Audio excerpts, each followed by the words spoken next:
Today we're going to go from this unopened box to a fully assembled Weber Searwood 600. The first half of the video is going to be an assembly, and then the second half we're going to actually walk around the Weber Searwood 600 and take a closer look at all of its parts.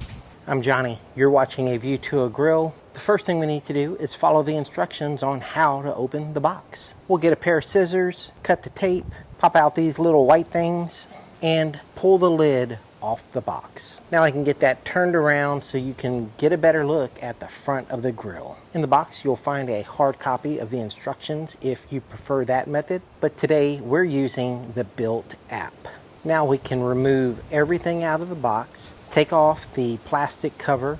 Now we can open the lid and remove all the parts outside of the main cooking chamber. Just so you know how long this took me, it is now 6:01. Here's a quick look at the hardware, and my favorite thing about this is that most of the screws are the same size and there aren't a lot of them, which means there's not really a lot to put together. I also took some time and organized all the parts on my table. Now we can go ahead and fire up the built app, search for Searwood, choose the Searwood 600 and touch start. And step 1 is just a message from Built. The following instructions will guide you through the steps to assemble your grill. The grill shown may vary slightly from your model purchased. Step 2 reminds you to download or update your Weber app before you can use the Searwood 600. And now on to step 3. For safety, 2 people are required. Remove and save the hardware for use in a later step. And it only took me to step 3 before I messed up.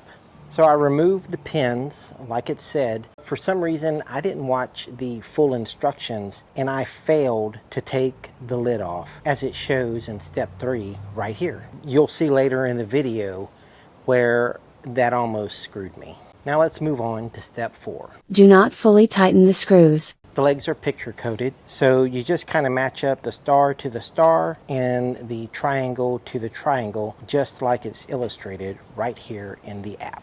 We'll get those matched up and put the legs together on the bar that connects the 2 legs. Now we can go on to step 5. For safety, 2 people are required.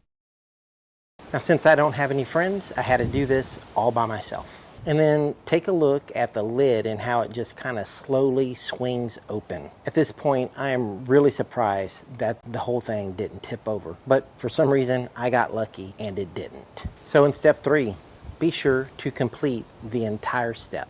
Now we can move on to step 6. For safety, 2 people are required. Do not fully tighten the screws. We'll get the first set of legs on, and you want to be sure to leave the legs loose. And if you're wondering how loose I left them about this loose. On to step 7. Do not fully tighten the screws. Before we put that leg on, let me show you what you're screwing into.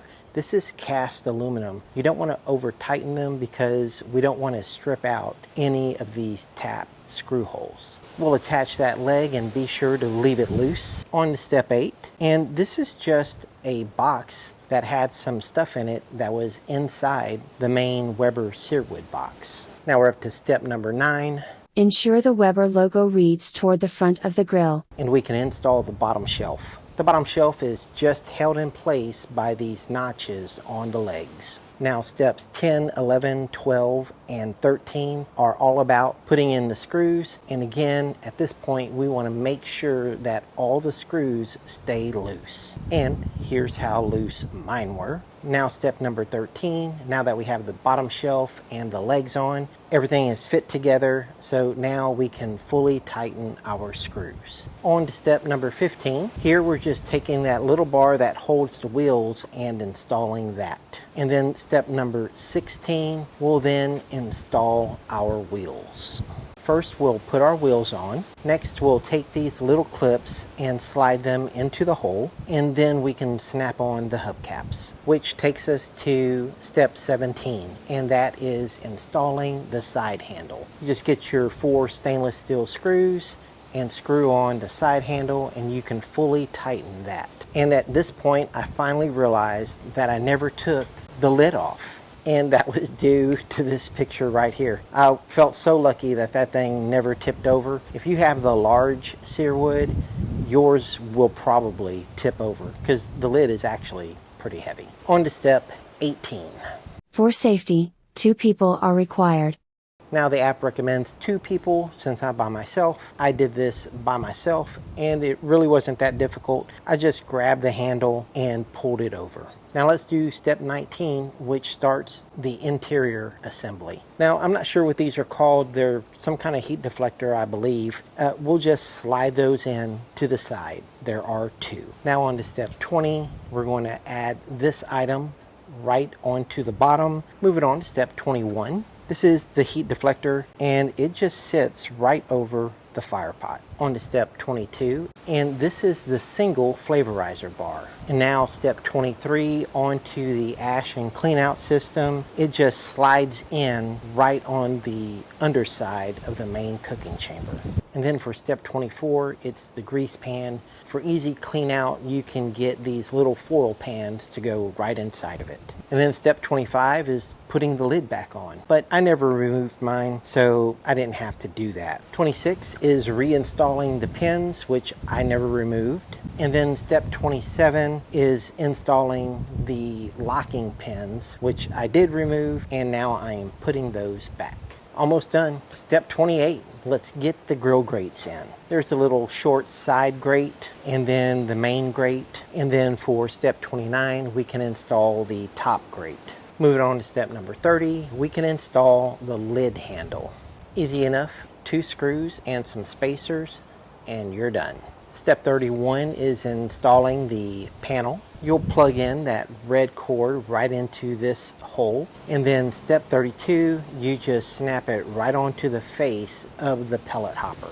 Step 33 is the cord, and that just plugs in right under the pellet hopper. And then step 34, that shows if you need a place to store your top grate, you can just hang it on these little hooks on the back of the Searwood. And then step 35. Make sure all parts are assembled and all hardware is tightened before operating your grill. Step 36 is another reminder to download or update your Weber Connect app.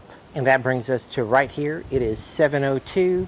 Step 37 is just congratulations for assembling our grill. Here you go. Our build is complete. Now that we've assembled the new Weber Searwood 600, let's walk around this pellet grill and see how it's built. But first, in case you didn't know, I have an Instagram page. If you wouldn't mind going on and following me at View to a Grill on Instagram, I'd appreciate it a lot. Here are the wheels. They're plastic, but thick and can support the Weber Searwood without any problem. The bottom shelf has these little triangle drain holes, and the bottom shelf is quite sturdy. The legs without the wheels have these little rubber pads, and just being honest, I would have preferred to see some casters. All of these screws require an Allen wrench, and if you had an Allen wrench ratchet, that would be even better.